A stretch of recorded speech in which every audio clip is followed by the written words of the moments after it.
Are we actually in this conflict? And does it get worse? It gets worse. I think it definitely gets worse. It's not lightening up. If you would have told me, by the way, this is that quote from that letter. If you can pull it up real quick for people, if you went out on the street and said, "Who said this?" Hitler or somebody else, people would lean towards Hitler on this. That's actually a really good idea. So for someone to go out, do a man on the street, maybe we can have Alad do it. Alad, yeah. Here's the quote. Who said this? What famous historical figure? I actually don't know who wrote the letter. Waiting passively for the electoral calendar to fight back does nothing more than give the administration additional time and running room to impose its authoritarian stamp. If you said, who said this, the Democrats or Hitler? I don't know. Yeah. I actually don't know. Speak out, mobilize, defend our way of life. I mean, you could just see it. Yeah, they'd say Hitler. Oh, yeah. Defend our way of life? Yeah. What is that way of life for Democrats? You know what this is? I got to be honest. This is 200 former diplomats and security officials. They probably all live in Loudoun County in McLean, Virginia. Yes. And when they're saying defend our way of life, they're talking about the government giving phony grants to NGOs to pay them as lawyers. Yeah. It's their castle. Their castle is their way of life. I mean, It sounds a lot like what our foreign policy would have sounded like post 9/11, defending our way of life.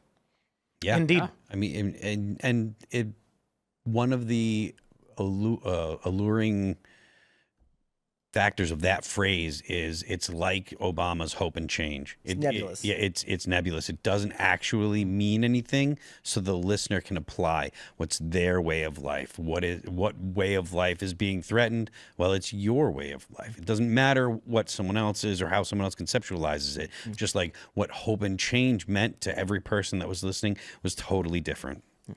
It meant whatever you wanted it to mean. Yeah, absolutely. I don't think things get better, not in the age of social media. I don't think things can get better. People are going to be continued to be fed whatever information confirms their own bias towards a specific situation, and it's just going to continue to get worse.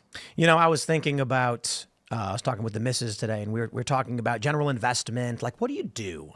And of course, I've got crypto, I've got gold, I've got emergency food. And I was like, I think we should probably build a shed and get some general tools we need to be able to produce things that we need in the event the supply chain breaks.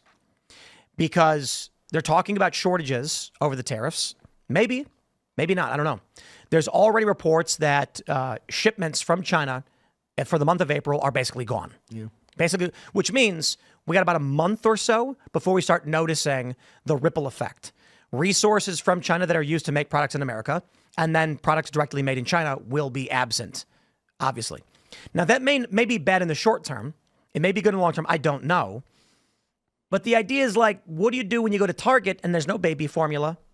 What do you do when you go to Target or Walmart and there's no T-shirts or, certain materials, Well, fabrics. What happened during COVID was people ran out of toilet paper and then they started fighting each other. So Indeed, they did. Yeah.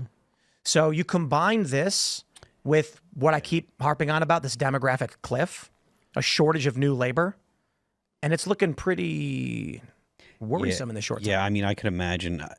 I don't think that we get a significant portion of our food from overseas. We don't. So I don't imagine that we're going to have, that kind of fighting over garbage plastic stuff that kind of stuff, it's going to affect the economy. There are going to be people that are not, they're going to be bummed out.